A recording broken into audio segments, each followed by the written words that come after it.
ম্যানেজমেন্টে পড়তে গেলে ওদের কি ডেকোরাম হওয়া উচিত, এক নম্বর ডেকোরাম কি হওয়া উচিত, দ্বিতীয় হচ্ছে কি ওদের যে পার্সোনালিটি ডেভেলপমেন্ট প্রোগ্রাম যেটা আমরা কলেজ থেকে দিই সেটার মধ্যে একটা স্টুডেন্টের কমিউনিকেশন, জেস্টার, পশ্চার, প্রক্সিমিটি কেমন হওয়া উচিত, আচ্ছা সেগুলো ওদের মধ্যে ইনভাইট করা হয়।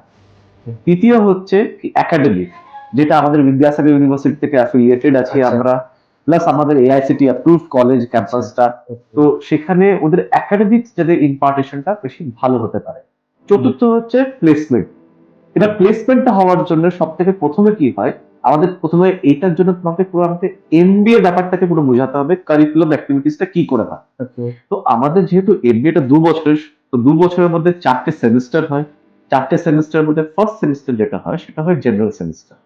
জেনারেল সেমিস্টারের মধ্যে প্রত্যেকটা স্টুডেন্ট যারা ডিফারেন্ট ডিফারেন্ট ব্যাকগ্রাউন্ড থেকে আসছে তারা এসে পুরো সেমিস্টার ওয়াইজ ফার্স্ট সেমিস্টারটা পড়ছে, ফার্স্ট সেমিস্টার জেনারেল পড়ছে, সেখানে কি হচ্ছে প্রত্যেকটা সাবজেক্ট পড়ছে। এবার যখনই টেকনিক্যাল টার্ম নতুন, তো তারা তো এসে ফট করে এসেই ওরা মানে একাডেমিকের মধ্যে ঢুকে যেতে পারে না, তো তাদের জন্য যে ফার্স্ট সেমিস্টার জেনারেল সেমিস্টার সেটা ওদেরকে সাহায্য করে কি কেমন করে ম্যানেজমেন্টটা পড়ানো হচ্ছে। আমাদের ডুয়াল স্পেশালাইজেশন, একটা মেজর একটা মাইনর আছে। এই যে মেজর মাইনর ডিসিশন এটা স্টুডেন্ট নিতে পারে, কিন্তু এই স্টুডেন্ট নেওয়ার সময় কিন্তু তারা একটা ডিসিশন এটা পেতে পারে কি কলেজের একটা মানে একটা মেন্টর হয় আর একটা কোঅর্ডিনেটর হয়। এই মেন্টর আর কোঅর্ডিনেটরের কাজ হচ্ছে কি প্রত্যেকটা 25 থেকে 30টা স্টুডেন্টের পিছনে এই দুজনে করে থাকে।